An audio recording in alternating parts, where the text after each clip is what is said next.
James Herriot, un veterinario en apuros. Capítulo 14. Ahora que había hecho mi primer vuelo en solitario, empezaba a apreciar las cualidades de mi instructor. No cabía la menor duda de que el oficial de vuelo Wadham era un profesor estupendo. Había una guerra en marcha y no teníamos tiempo que perder. Él debía lograr que sus alumnos volaran pronto en solitario y en mi caso lo consiguió. También yo solía imaginarme como profesor cuando algunos muchachos acudían a hacer prácticas a Darrowby, y ahora creí verme de nuevo sonriendo con indulgencia a uno de mis alumnos. Este tipo de cosas no se ve en la práctica rural, David, dije. Era uno de los jóvenes que de vez en cuando me acompañaban en mis rondas. Tendría unos 15 años, y como los demás, confiaba en llegar a ser cirujano veterinario. Pero de momento parecía algo desconcertado. Realmente no le culpaba. Era su primera visita y había contado con pasarse el día conmigo entregados a cuidar animales grandes en los valles de Yorkshire. Y aquí teníamos a aquella señora con su perrita de lanas y con Emelina. El avance de la señora por el corredor hacia el consultorio estuvo puntuado por una serie de chillidos que emitía una muñeca de goma que apretaba de vez en cuando. A cada gritito, Lucy avanzaba de mala gana unos cuantos pasos, hasta que un apretoncito final la llevó a la mesa. Allí quedó temblando y mirando tristemente en torno. «No quiere ir a ningún lado sin Emelina», explicó la señora. «¿Emelina?» «La muñeca». Levantaba el juguete de goma. Desde que empezaron sus problemas, Lucy se aficionó a ella. «Comprendo. ¿Y cuál es el problema?» «Verá, empezó hace unas 4 semanas. Está muy extraña, indiferente a todo y apenas come». Tomé el termómetro del carrito situado a mis espaldas. «De acuerdo, le echaremos una mirada. Algo anda mal cuando un perro no quiere comer». La temperatura era normal. Le examiné cuidadosamente el pecho con el estetoscopio sin escuchar ningún sonido extraño. El corazón me parecía sanísimo. La palpación del abdomen no reveló nada anormal. La señora acariciaba el pelo rizado de Lucy y la perrita la miraba con unos ojos líquidos llenos de sufrimiento. «Realmente estoy muy preocupada por ella. No quiere ir de paseo. No puedo ni sacarla de casa sin Emelina». «¿Cómo?» «Quiero decir que no da ni un paso fuera a menos que haga chillar a Emelina. Y entonces se van juntas. Incluso entonces camina como un animal viejo. Y solo tiene 3 años. Además, usted sabe lo vivaz que es normalmente». Asentí. Lo sabía. La perrita de lanas era un manojo de nervios. La había visto correr por los campos que bajaban al río, dando saltos enormes al perseguir una pelota. Debía sufrir algo muy grave, pero de momento yo estaba desconcertado. Me hubiera gustado que la señora dejara de hablar de Emelina y sus chilliditos. Eché una mirada de reojo a David. Había estado dándole toda una conferencia, insistiendo en que la nuestra era una profesión científica y que habría de estudiar a fondo física, química y biología para poder ingresar en una escuela de veterinaria. Y esto no encajaba con mis palabras. Tal vez pudiera llevar la conversación por otras vías más clínicas. ¿Algún síntoma más?, pregunté. ¿Tos? ¿Estreñimiento? ¿Diarrea? ¿Llora de dolor alguna vez? La señora agitó la cabeza. «No, nada de eso. Solo va de un lado a otro muy triste, mirándonos con expresión lastimera y buscando a Emelina». «Señor», Ya estaba otra vez. Me aclaré la garganta. ¿No vomita nunca? ¿Especialmente después de las comidas? Nunca. Cuando come un poquito, se va enseguida a buscar a Emelina y se la lleva a su cesta. ¿Sí? Pues no veo que eso tenga nada que ver con lo que le pasa. ¿Está bien segura de que no cojea a veces? La señora no parecía escucharme. Y cuando deja a Emelina en el cesto, describe unos círculos a su alrededor arañando la manta, como si estuviera haciendo la cama para su muñequita. Rechiné los dientes. ¿Es que no acabaría nunca? De pronto, tuve una inspiración. Espera un minuto. ¿Como si hiciera una cama? Sí, va colocando bien la mantita y luego deja en ella a Emelina. Sí. La pregunta siguiente me lo descubriría. ¿Cuándo estuvo por última vez en celo? La señora se llevó un dedo a la mejilla. Déjeme recordar. Fue a mediados de mayo. Hará como unas 9 semanas. Ya no había misterio. Tiéndala en la mesa, por favor. Con Lucy allí sobre el lomo, los ojos mirando emocionados el techo de la clínica, pasé los dedos por las glándulas mamarias. Estaban turgentes e hinchadas. Apreté suavemente una de las tetas y salió una gotita de leche. Tiene un falso embarazo. ¿Qué demonios es eso? La señora me miraba con los ojos de par en par. Es muy corriente en las perras. Se les mete en la cabeza que van a tener crías y hacia el final del periodo de gestación se ponen así de raras. Lo de hacer una cama para los cachorros ya es típico, pero es que algunas llegan a tener el abdomen hinchado. Hacen toda clase de cosas extrañas. ¡Santo cielo! ¡Qué extraordinario! La señora soltó una carcajada. Lucy, so tonta, preocupándonos por nada. Me miró desde el otro lado de la mesa. ¿Y cuánto va a durar esto? Abrí el grifo del agua caliente y empecé a lavarme las manos. No mucho. Le daré unas tabletas para Lucy. Si no está mejor en una semana, vuelva por más. Pero no se preocupe. Aunque le cueste algo más de tiempo, al final volverá a ser la de siempre. Me fui al dispensario. Puse las tabletas en una caja y se las entregué. La señora me dio las gracias. Luego se volvió a su perrita, sentada en el suelo y mirando soñadora al espacio. Vamos, Lucy, dijo. Pero ella no le hizo caso. Lucy, ¿me oyes? ¡Que nos vamos! Inició la marcha hacia el corredor, pero el animalito se limitó a echar la cabeza a un lado como si escuchara una música interior. Un segundo después, reaparecía su dueña y la miraba con cierta exasperación. ¡Oh, vaya que eres mala! Supongo que solo hay un medio. Abrió el bolso y sacó el juguete de goma. ¡Quick, quick!, chilló Emelina. Y la perrita alzó la cabeza con adoración. ¡Quick, quick! El sonido fue alejándose por el corredor y Lucy lo siguió emocionada hasta desaparecer por una esquina. Me volví a David con una sonrisa de disculpa. Bueno, vámonos ya. Sé que deseas asistir a las visitas a las granjas, y te aseguro que será muy distinto de lo que has visto aquí. Sentados ya en el coche, continué. Pero no me interpretes mal. No es que yo desprecie el trabajo con los animales pequeños.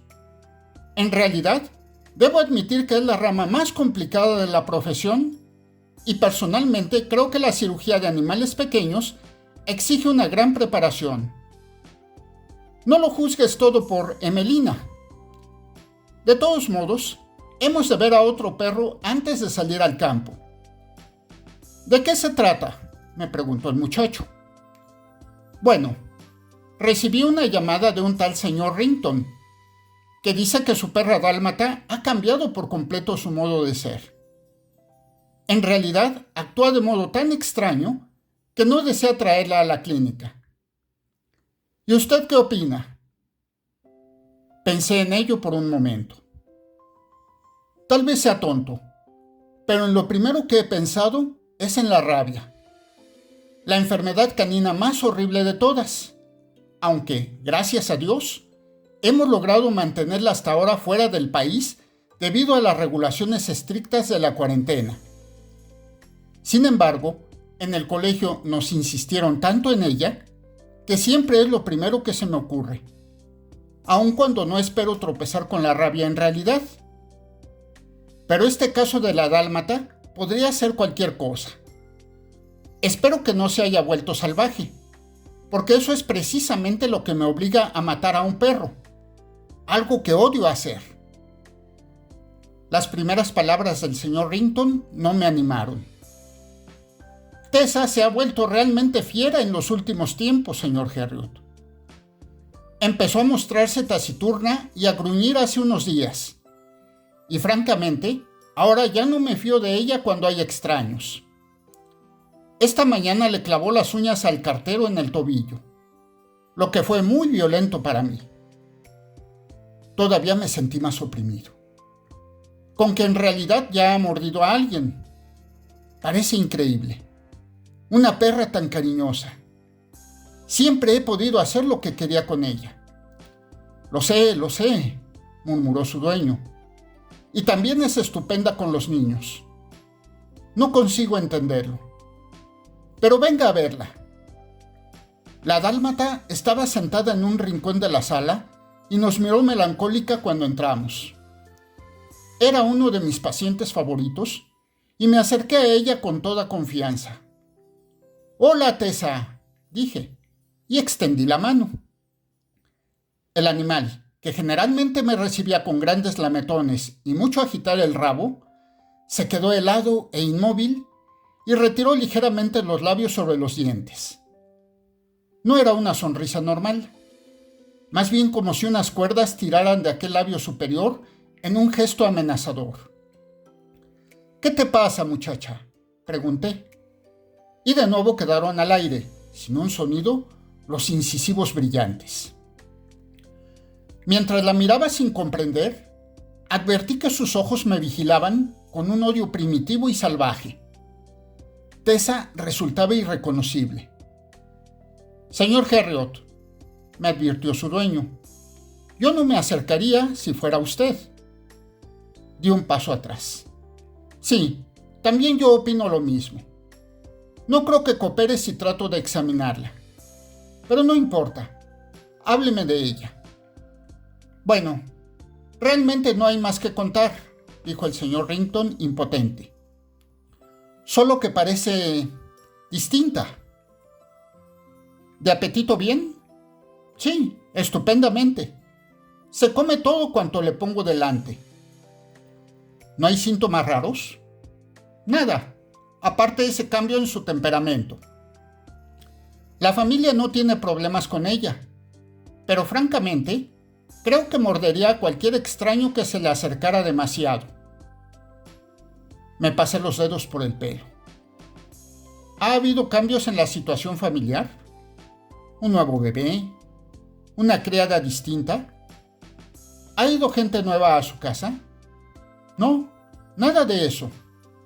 No ha habido cambio alguno desde hace muchísimo tiempo. Se lo pregunto porque a veces los animales actúan así solo por celos o desaprobación. Lo siento. El señor Rington se encogió de hombros. Todo sigue como siempre. Aunque esta mañana mi esposa se preguntaba si Tessa aún seguiría enfadada con nosotros porque no la dejamos salir de casa durante 3 semanas, mientras estaba en celo. Pero de eso hace ya tiempo, como unos 2 meses. Giré en redondo y le miré. ¿2 meses? Sí, poco más o menos. Pero, No puede ser lo mismo. Hice un gesto al dueño. ¿Quiere alzarla y ponerla de pie sobre las patas traseras? ¿Así? Le pasó los brazos en torno, agarrándola por el pecho, y la levantó hasta que quedó de pie con el abdomen hacia mí. Y claro, era lo que yo había supuesto. Por eso no sentí la menor sorpresa al ver la doble fila de tetas engrosadas. Aunque no era necesario, me adelanté. Tomé un pezón y lancé un chorrito de leche. «Está rebosante de leche», dije. «¿Leche?» «Sí, tiene un falso embarazo. Este es uno de los efectos secundarios más extraordinarios. Pero le daré unas tabletas y pronto será de nuevo la dócil tesa de siempre». Al volver al coche, bien podía imaginar lo que mi futuro colega estaría pensando. Se preguntaría dónde entraban la química, la física y la biología. «Lo lamento, David. Te he estado hablando de la variedad constante de la vida de un veterinario. Y los dos primeros casos que ves son iguales. Sin embargo, ahora nos vamos a las granjas. Y como ya te dije, verás que aquello es muy distinto. Me refiero a que estos dos casos han sido realmente algo psicológico. Eso no se ve en la práctica rural. Es bastante dura, pero auténtica y bien sólida. Al entrar en el patio de la granja, vi que el dueño arrastraba un saco de pienso sobre las piedras. Bajé del coche con David. ¿Tiene un cerdo enfermo, señor Fisher? Sí, una cerda muy grande. Está ahí. Me dirigió a una saúrda e indicó una cerda enorme y blanca tumbada de costado. Lleva enferma unos cuantos días. Apenas come. Solo revuelve la comida. Y está echada ahí todo el tiempo. No creo que tenga fuerzas para ponerse de pie. Ya había metido el termómetro en el recto del animal mientras hablaba, y ahora lo saqué y leí la temperatura. 37,5. Completamente normal. Le ausculté el pecho y palpé el abdomen con desconcierto creciente. Todo bien. Miré la gamella a mis pies. Estaba llena hasta el borde de comida fresca y agua, sin tocar. Y a los cerdos les encanta la comida. Le golpeé en el muslo con el puño. «Vamos, guapa, levántate». Y agregué una buena palmada en el lomo. Cualquier cerdo sano se habría puesto en pie de un salto, pero aquella ni se movió. Traté de no rascarme la cabeza, pero ahí había algo muy raro. ¿Ha estado enferma alguna vez, señor Fisher? No, jamás ha tenido nada, y siempre ha sido una cerda llena de vida. No recuerdo que haya estado enferma. Ni yo tampoco. Lo que me desconcierta es que no parece un animal enfermo. No tiembla ni está nerviosa. Solo sigue tumbada como si no tuviera nada que hacer en el mundo. Sí, tiene razón, señor Herriot. Parece contenta, pero ni se mueve ni come. Muy extraño, ¿verdad? Y tan extraño. Me senté en cuclillas para observar el enorme animal. La cerda adelantó la cabeza y empujó suavemente con el morro la paja que le servía de almohada. Los cerdos enfermos jamás hacen tal cosa. Era un gesto de bienestar. Y los gruñiditos que surgían de lo profundo de su pecho revelaban gran contento. Pero había algo familiar en el sonido. Algo que latía en el fondo de mi mente, pero que no lograba salir al exterior. Y también en el modo en que la cerda se tumbaba aún más de costado, adelantando el grueso abdomen como si lo ofreciera. Había visto y oído lo mismo muchas veces. Esos sonidos de felicidad, esos movimientos cuidadosos. Entonces lo recordé. Claro, era como una cerda recién parida con su lechigada, solo que aquí no había lechigada. Una oleada de incredulidad me inundó. Oh, no. Por favor, otra vez no. La zurda estaba bastante oscura y no distinguía bien las glándulas mamarias. Me volví al granjero. Por favor, abra un poco la puerta. En cuanto entró la luz del sol, todo quedó claro. Ya fue cosa de rutina el tomar la ubre, larga y turgente, y lanzar la leche contra la pared. Me enderecé cansadamente y estaba a punto de pronunciar mi diagnóstico, ya tan vulgar, cuando David lo hizo por mí. Falso embarazo. Asentí en silencio. ¿Qué es eso?, preguntó el señor Fisher. Bueno, a la cerda se le ha metido en la cabeza que está embarazada, expliqué. Y no solo eso, sino que cree que ha parido a sus crías y ahora está dando de mamar a esos lechoncillos imaginarios. Puede verlo, ¿no? El granjero lanzó un largo silbido. Sí, tiene razón. Eso es lo que hace. Y además está disfrutando.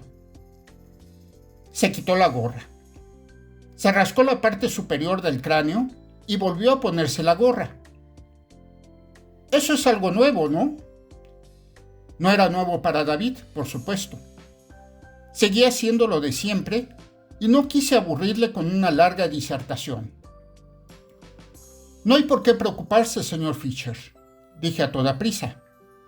Venga a la clínica y le daré unas tabletas para que se las mezcle en la comida. Pronto habrá vuelto a la normalidad. Al salir de la zurda, la cerda lanzó un profundo suspiro de felicidad y cambió cuidadosamente de posición para no dañar a una lechigada fantasma. Me volví a mirarla y casi creí ver la larga fila de marranitos mamando ansiosamente. Agité la cabeza para despejar esa visión y me fui al coche. Abría ya la portezuela cuando la esposa del granjero vino corriendo hacia mí. Acaban de llamar de la clínica, señor Herriot. Dicen que vaya a ver al señor Rogers en East Farm. Hay una vaca de parto. Una emergencia así, en plena ronda, resultaba por lo general muy molesta.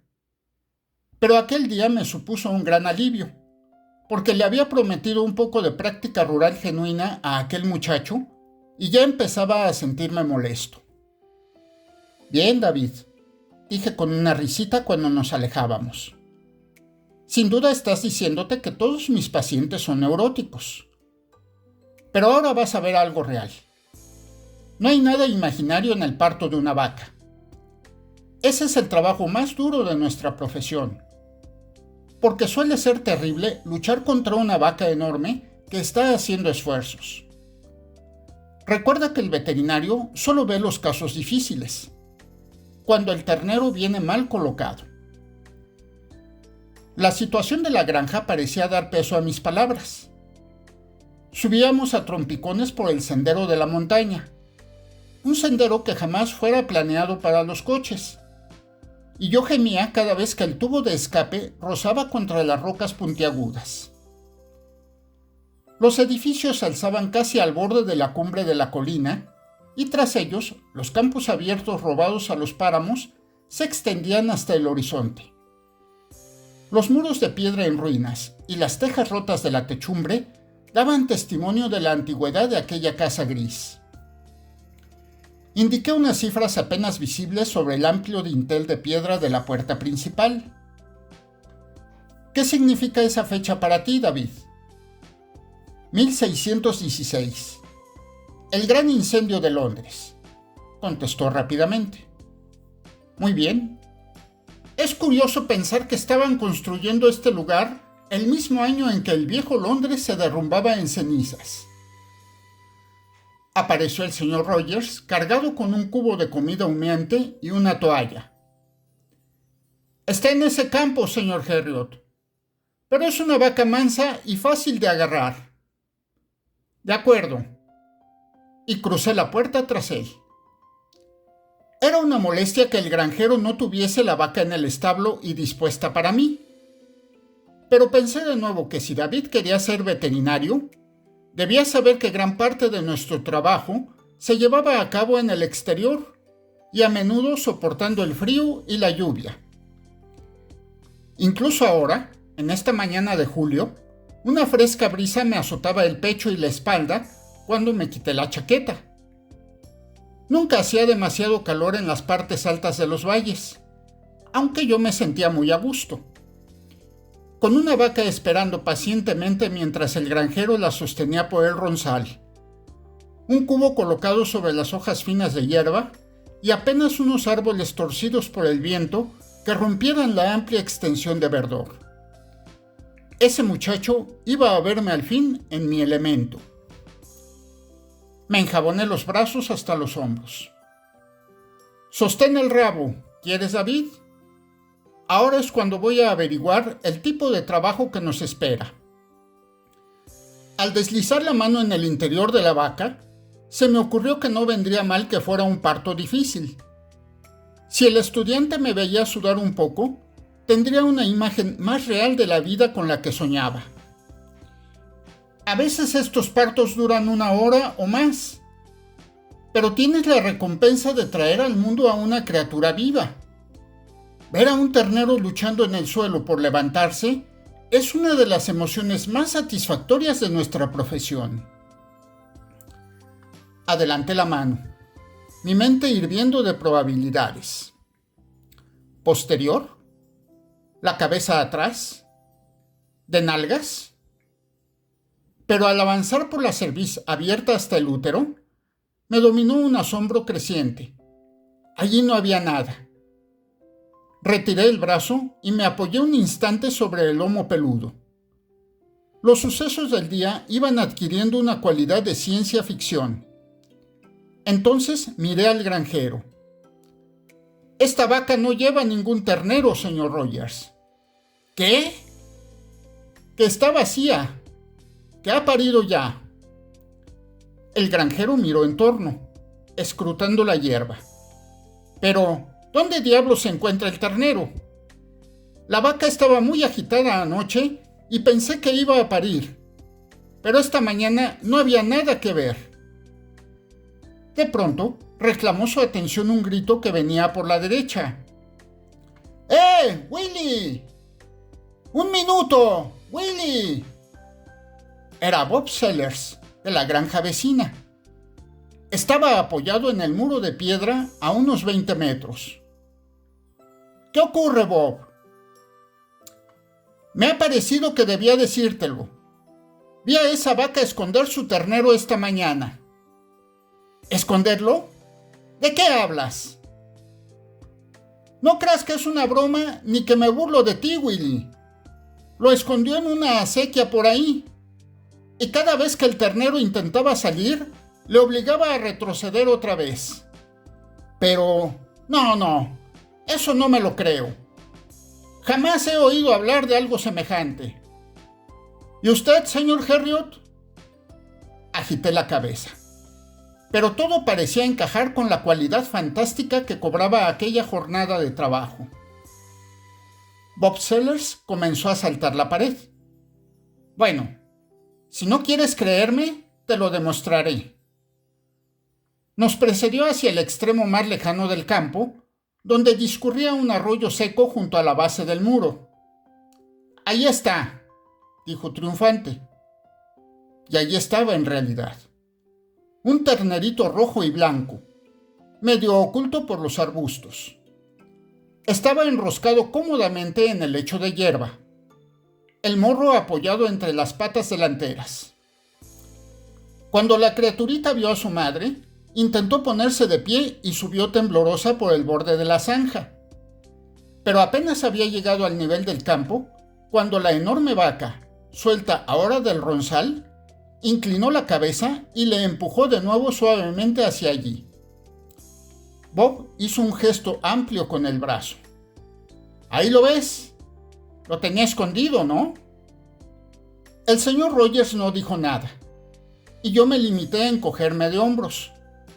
Pero por 2 veces más consiguió salir el ternero de la zanja, y en otras 2 ocasiones le envió allí de vuelta a su madre de un topetazo. Bueno, hay que verlo para creerlo, murmuró el granjero para sí.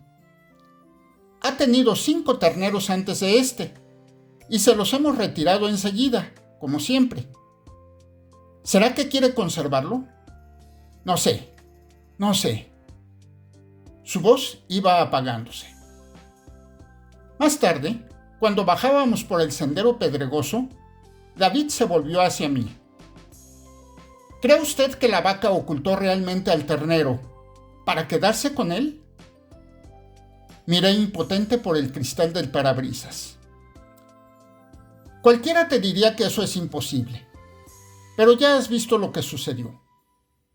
Te diré como el señor Rogers. Sencillamente, no lo sé. Hice una pausa mientras el coche se metía en un profundo bache que nos lanzó hasta el techo. Pero creo que has visto unas cuantas cosas curiosas de nuestro trabajo. El colegial asintió pensativamente. Sí, en conjunto yo diría que su vida es muy curiosa.